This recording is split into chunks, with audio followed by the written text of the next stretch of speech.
tad sanāk tā, ka nekas īpaši no iepriekšējās reizes nemainās, izņemot to, ka sākumā ir vieta jautājumiem par iepriekšējās nedēļas uzdevumiem. Un šoreiz būs arī tā, ka es ielikšu, uzstās ne tikai tas tests, bet būs arī tāds papildus mājas darbs, tāda tabula, kas ir jāsaliek kopā informācija, kas, manuprāt, kārtīgi tā nokoncentrēs to kustību gravitācijas laukā, lai jūs saprastu, kur ir kura kustība un kas tur patiesībā mainās un kas nemainās nevienādīgi. Tā, tad nākošreiz sanāk tieši pēc nedēļas, tad mēs tiekamies.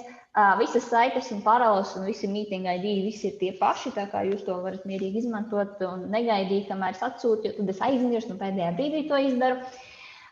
Un tad visi ieraksti, es uztaisīju speciālu atskaņošanas sarakstu, kuros visi ieraksti būs redzami, tur varēs meklēt, jo gadījumā kaut kas ir, nezinu, aizmirsies vai kaut kādā vienā dienā mēs neesam paspējuši to konsultāciju.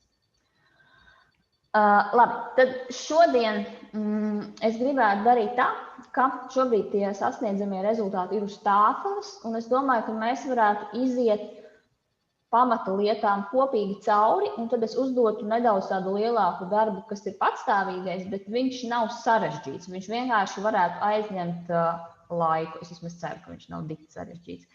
Jo es to tabulu varēju diezgan ātri izpildīt, tad pēc tās teorijas arī jums vajadzētu viņu iekļauties diezgan labi.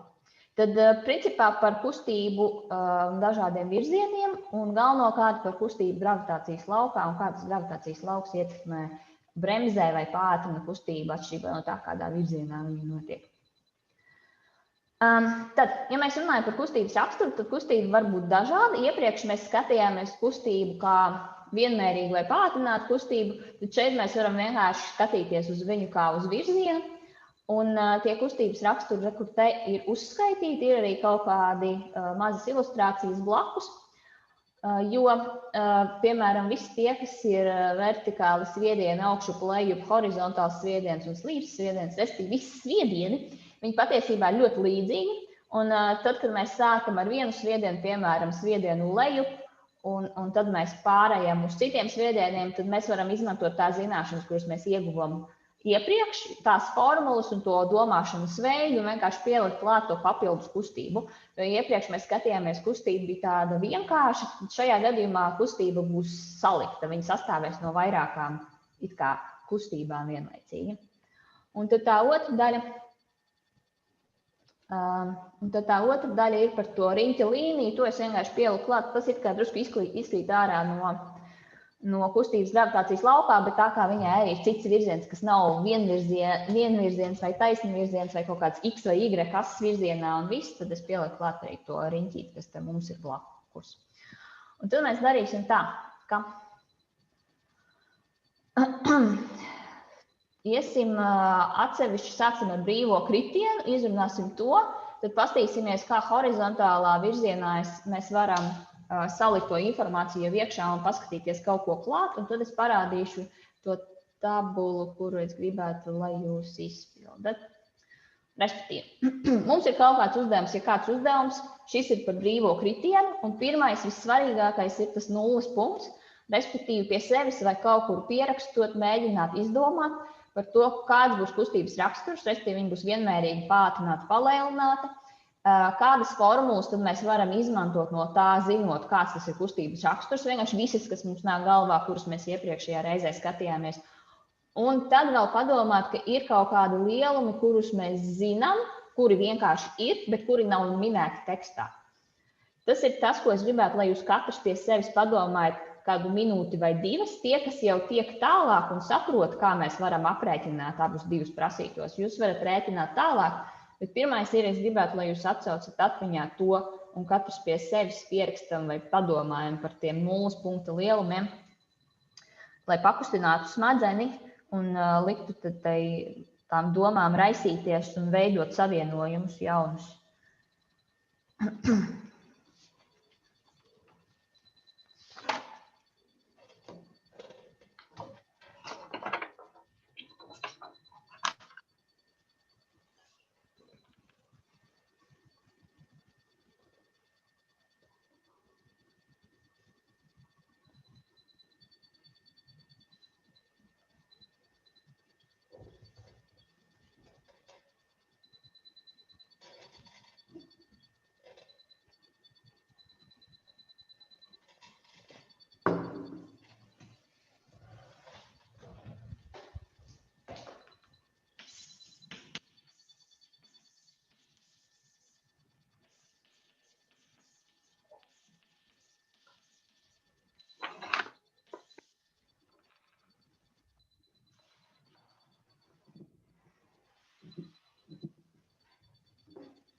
Lietot 9,8 vai 10? Nezinu, vienalga. Tas nav tik būtiski. Parasti, ja es galvā rēķinu, tad es lieku 10, lai vienkāršāk. Labi, tā. Akts jau ir aizskrējušas priekš, ļoti labi, man prieks. Tad pārējiem, kuras ir tās formulas, kuras mēs varam te izmantot no tām, kuras mēs jau zinām? Ir kaut kādas tādas?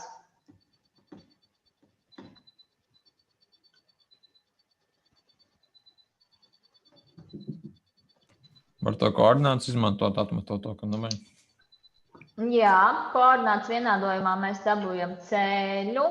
Ļoti labi. Ir vēl kaut kāda formula, kur var izmantot bez to koordinātas vienādojumu?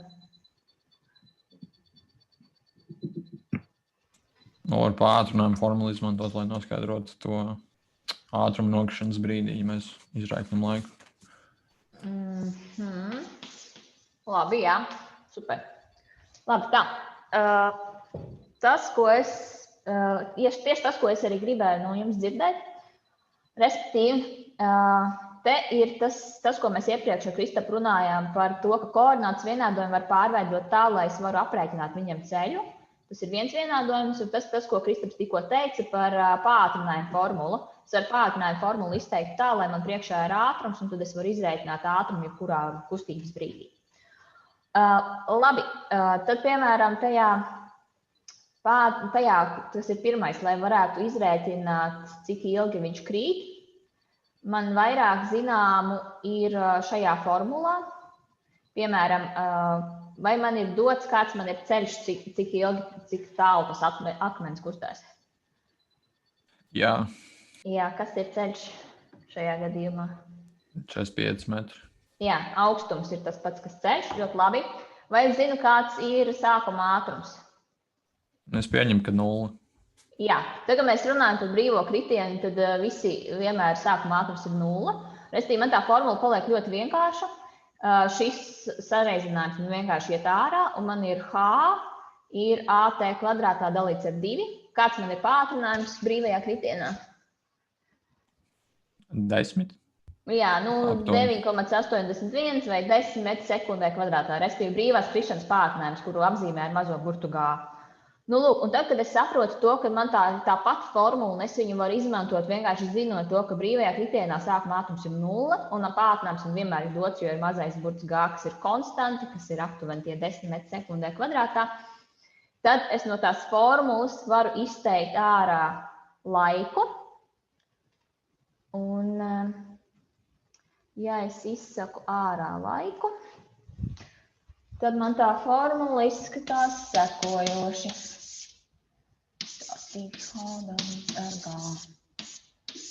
Tad man ir pirmā formula, lai noteiktu laiku, kurā viņš krīt. Un tad man bija tāpat no tā pātrinājuma vienādojuma, kas ir ordināli, ir šāds. Es varu izteikt, man vajag ātrumu beigās. Ja es viņu izsaku ārā, man ir V0 plus GT. Nu, restīvi, tāpēc, ka atkal tas pātrinājums manā gadījumā ir 9,81 vai 10. Atkal V0 ir zināms, restīvi, tā ir 0. Es viņu varu ignorēt. Beigās ātrums ir gārais T. Nu, un tad es varu vai nu atcerēties un to laika formulu iemācīties vienkārši no galvas, vai arī es viņu varu atcerēties tā, kā mēs tikko izgājām loģiski par loģisko secību caur tam koordinātas vienādojumu izteikt to T ārā no kvadrāta. Un tieši tāpatās te man ir tas pātrinājuma vienādojums, es viņu varu pārveidot tā, lai man viņš der, izsakot to lielumu, kas man ir nezināms, un atceroties to, ka man tas A vietā ir G. Nu, un tālāk tur ir vienkārši jāsaliek iekšā cipari, nekas cits tur sarežģīts nav. Es domāju, ka tos ciparus mēs varam kopīgi tā baigi nerēķināt, jo tas, man liekas, nav būtiski. Bet kā ar tām formulām ir skaidrs, kā mēs līdz viņām tikām?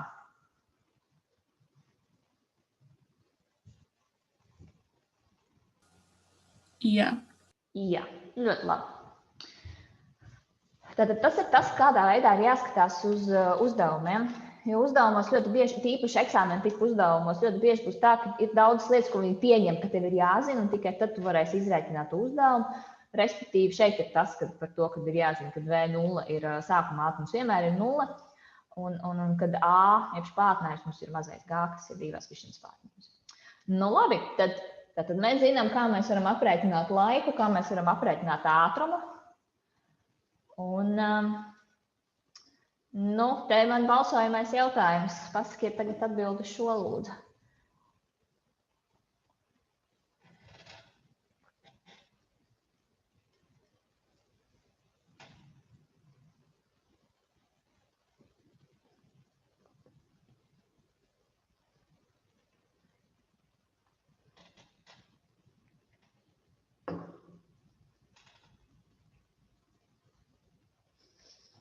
Kādas idejas? Atkarīgs no formas, objekta. Labi, man ļoti patīk tava atbilde. Tu vari paskaidrot plašāk? Kāpēc?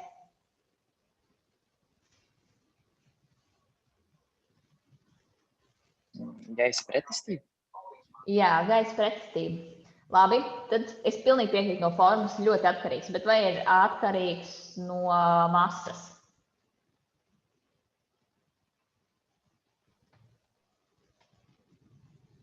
Pēc formulas it kā nē.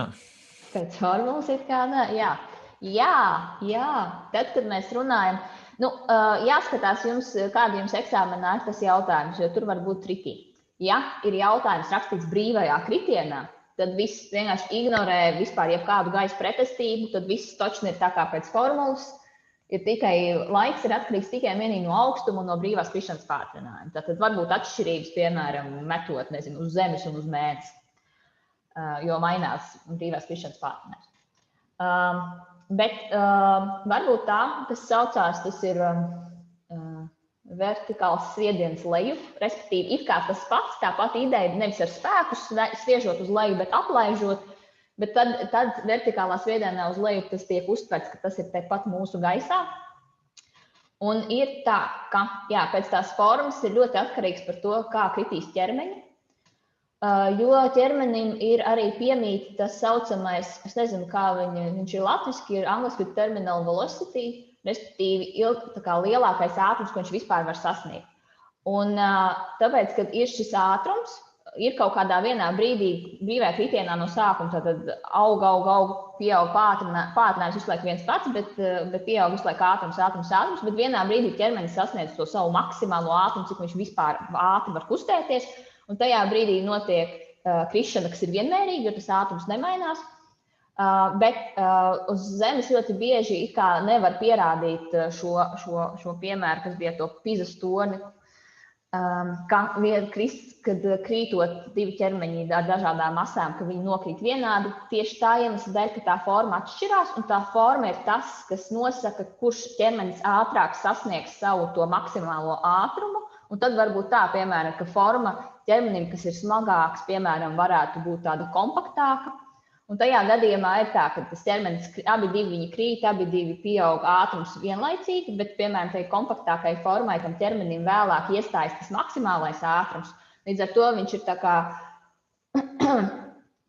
nokrīt drusku zemāk par to, kurš ir ar lielāku izplastāku to formu.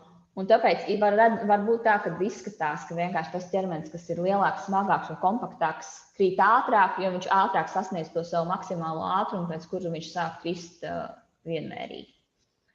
Tā kā jāskatās pēc būtības, kas ir jautājumā rakstīts, vai tur mēs varam pielikt klāt gaisa pretestību un to, kurā brīdī iestājas tas maksimālais ātrums, vai mēs tomēr nevaram to darīt.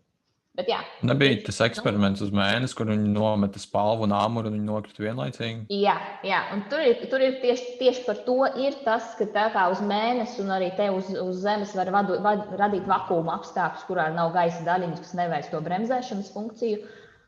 Un tad ir pilnīgi vienalga, kāda ir forma un kā izskatās tas objekts, jo tad viņi tiešām krīt vienādi. Tas ir tas ideālais brīvais kritiens, tad viņi tiešām kritīs vienādi.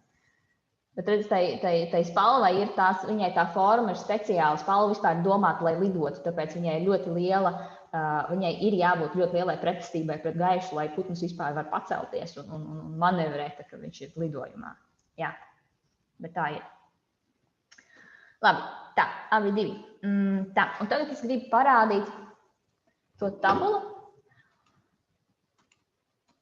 Es viņu uztaisīju, un es gribēšu, lai jūs viņu papildat.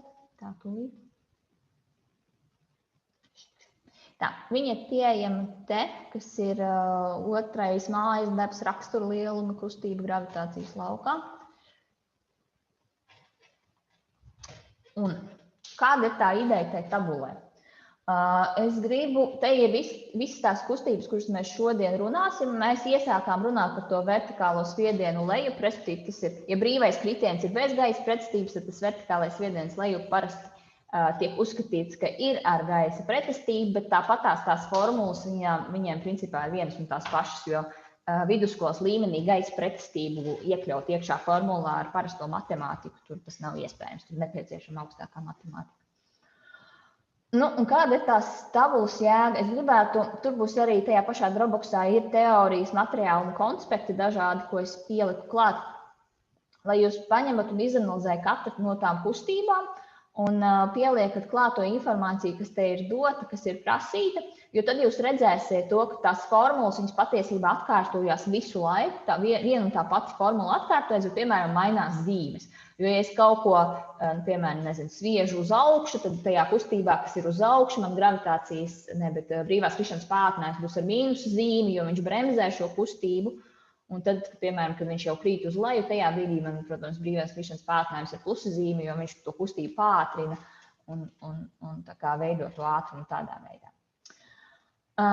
Nu, lūk, un tad vajadzētu vienkārši iziet cauri, sarakstīt pēc iespējas. Jūs varat, vienalga šeit viņu rakstīt, lejupielādēt, un tādā tabulā rakstīt vai kaut kur savos pierakstos, bet vienkārši liekot blakus vienas un dažādas kustības, bet vienus un tos pašus parametrus, tad jūs redzēsiet, man liekas, tā būtu daudz vienkāršāk, jo citādāk sanāk, ir tāda sajūta, ka ir jāiemācās 15 formulas par kustību, kaut gan tās formulas visas ir vienādas. Bet loģiski, tad te ir tā mana ideja, jūs varat papildināt tās rindiņas, kā jūs gribat, bet šitās ir tās, kurām būtu jābūt obligāti, jo tās ir tās galvenās formulas, kuras citreiz tur prasa uzdevumos un tā tālāk. Labi, vai ir skaidrs par to tabulu, vai varbūt kaut kādi jautājumi par to? Tas mums jāraksta ar tās formulas, tikai atkarīgi no katras tā tur metiena. Jā, te būs kur augšā ir dažādas kustības, dažāda kustība pēc viņas virziena. Te es esmu iesākusi ar pātrinātu kustību, kas ir tās svarīgākās formulas, kuras ir vienkārši pātrinātā kustībā. Un tad jūs redzēsiet, ka ļoti daudz, kas ir arī tajās kustībās, kas ir tā kā tajā gravitācijas laukā, bet viņām vienkārši mainās nosaukumi. Piemēram, ir nevis pātrinājums A, bet pātrinājums G. Un savukārt tam G tad vienmēr ir zināms, kāda viņam ir vērtība. Jā. Labi, vēl kāds jautājums?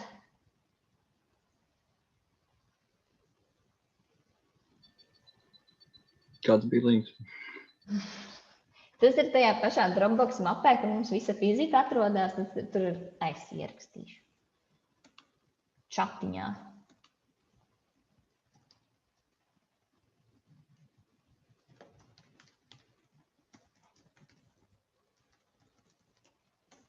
Te ir mūsu visa fizika, un tur ir viena speciāla mapa, kur sauc eksāmenis, un tur ir viss, arī visādas prezentācijas vispārējais. Tā, labi. Un tagad, lai jums sniegtu to ideju, kā mēs varam analizēt, jo pagaidām bija, piemēram, ja ir vienmērīga kustība, tad viņi vienkārši kustās no viena punkta uz otru punktu, tāpat tās arī brīvais kritiens, viņš vienkārši krīt uz leju. Bet, lai saprastu, kā var analizēt jebkuru kustību, kur ir salikta, saliekot kopā informāciju, ko mēs iepriekš esam paskatījušies, tad kopīgi es gribētu, lai mēs izanalizējam to kustību, kuru sauc par horizontālo spiedienu.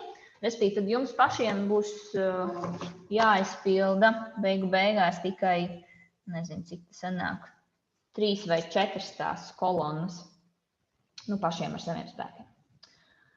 Tā. Labi. Te ir vēl viens jautājums. Es gribētu, lai jūs man paskatāt, kā jums liekas, kura lodīte nokritīs ātrāk.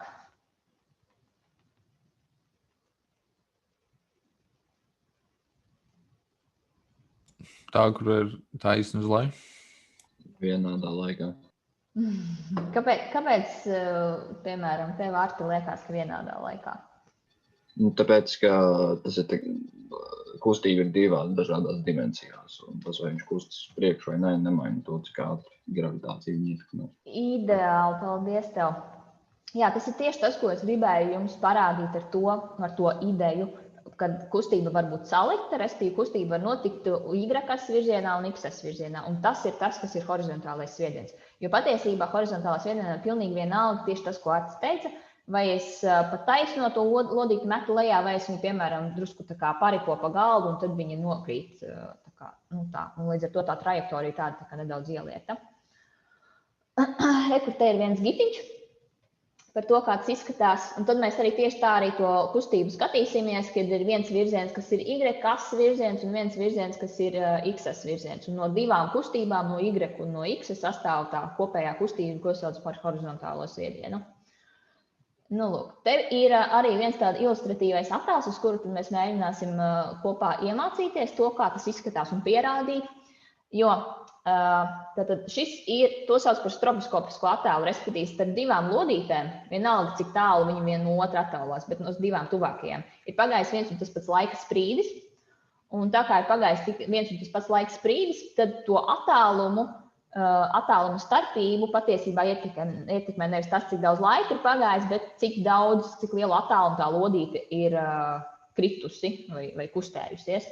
Un ja ir tikai attālums ietekmē uzreiz to, kādā ātrumā viņi to ir darījusi, un tad mēs varam paskatīties horizontālā un vertikālā virzienā, respektīvi Y-as virzienā un X-as virzienā, kā tas izskatās.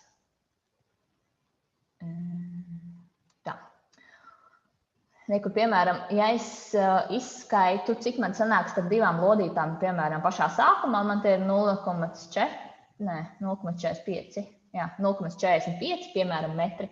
Es paņemu to pašu attālumu mēģinu noteikt tālāk, jebkurā citā vietā. Te man arī sanāk tieši tāpat 0,45. Un pat, ja es beigās paskatos, bet tikai X-as virzienā es skatos, tad man tāpatās sanāk 0,45. Un tad sanāk tā, ka kad ir horizontālā virzienā, kustība ir vienmērīga, viņa nemainās, viņai nav nekāda pātrinājuma. Tad horizontālā virzienā, piemēram, ja es gribētu aprēķināt, ātrumu, tad es vienkārši ņemtu jebkuru attālumu vai no starp divām lodītēm vai no sākuma līdz beigu punktam un izdalītu to ar visu laiku, kuru kustība kustās. Respektīvi, tāpēc X-as virzienā man ir vienmērīga kustība. Viss, kas man saistīts ar vienmērīgu kustību, man tur dara, un es par to priecājos, jo tur nekas nemainās. Bet, ja es paskatos Y-as virzienām, tad gan tur nesanāk vienmērīgi, jo rekur te otrais un trešais stāvoklis man ir, tad kaut kāds, nezinu, cik tur sanāk. 1, 2, 3, 4, 5, 6, 7, 10, 30, 0,15. Te, tad beigās, piemēram, te starp divām lodītēm, kāds ir attālums un pašās beigās, cik liels ir attālums. Tā kā laiks ir viens un tas pats, un attālums mēs redzam, ka starp viņām mainās ļoti būtiski, tad var spriest par to, ka mainās arī ātrums. Un tāpēc, kad mēs runājam par kustību, kas ir uz leju, kas ir Y-as virzienā, tad tā ir pātrināta.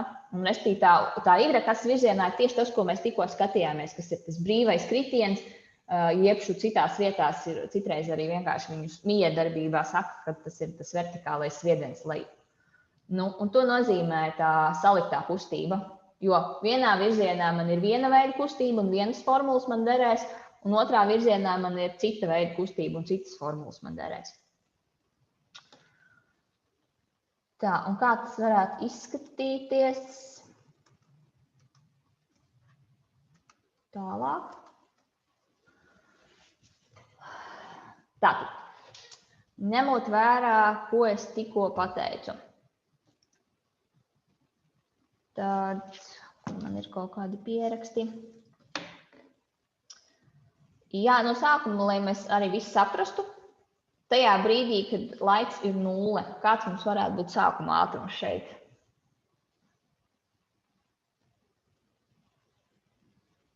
vertikālā virzienā, piemēram. 0. Jā. Vertikālā virzienā man ir pātrināta kustība, tieši tas, ko mēs tikko skatījāmies par brīvo kritienu. Brīvajā kritienā pirmais V0 ir 0. Labi, tātad tas man būs svarīgi tajā brīdī, kad es izmantošu to formulu, kuru mēs jau skatījāmies par laiku, jo krišanas laiku es varu aprēķināt tieši tāpatās kā vertikālajā kritienā. Ja? Jo tās ir tās lietas, kuras man visticamāk ir zināmas biežāk, es varu izmantot un to laiku tad aprēķināt no augstuma un skaidrs, ka brīvās krišanas pātrinājums man arī vienmēr būs dots. Nu, lūk, savukārt tas, ko es teicu te, kas ir x virzienā, tur ātrums visu laiku ir vienmērīgs, un viņš visu laiku ir viens un tas pats, kāds viņš man bija sākumā, tāds viņš man ir pašās beigās. Un tur, tā kā tur ir tā vienmērīgā kustība, tur tad jebkuru, ceļu vai ātrumu es varu izrēķināt pēc tās V ir L dalīts ar T formulas. Labi, tad laiku mēs varētu aprēķināt, tas 2H dalīts ar G un kvadrāts saka no tā visa. Tad vēlreiz, kā es varētu noteikt, kāds ir horizontālais ātrums? Tagad jautājums jums. Horizontālais. Distance starp divām bumbiņām. Labi, distance starp divām bumbiņām. Un, ja man ātrumu vajag noteikt, man pietiek ar to? Ceļš dalīts ar laiku. Jā, ceļš dalīts ar laiku. Tā es, piemēram, ja man ir dots attēls, es to ceļu varu nolasīt no attēla, un laiks visticamāk ir kaut kur pirms tam tekstā dots. Tad vienkārši citādāk to nevar aprēķināt. Jā, ļoti labi. Nu, un tad ja man ir viens ātrums, kas ir tā kā x-as virzienā, horizontālā virzienā, viens ir ātrums, kuru es varu aprēķināt un kuru es varu izteikt, kas ir y-as virzienā, jeb vertikālā. Kā es varētu aprēķināt pēc tā, ko mēs varam zināt jau arī no citiem priekšmetiem un no citām fizikas nodarbībām, kā šajā gadījumā es varētu aprēķināt kopējo ātrumu? Ir kāda ideja?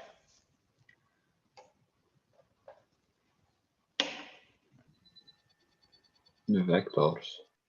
Vektors, labi. Un? Kopējā ātruma tad uztais vektoru, saliekot kopā, es nezinu, kurā brīdī to īsti ātrumu vajag saliekot kopā, aprēķinot diagonāli un tad izdalot arī ar laiku. Labi.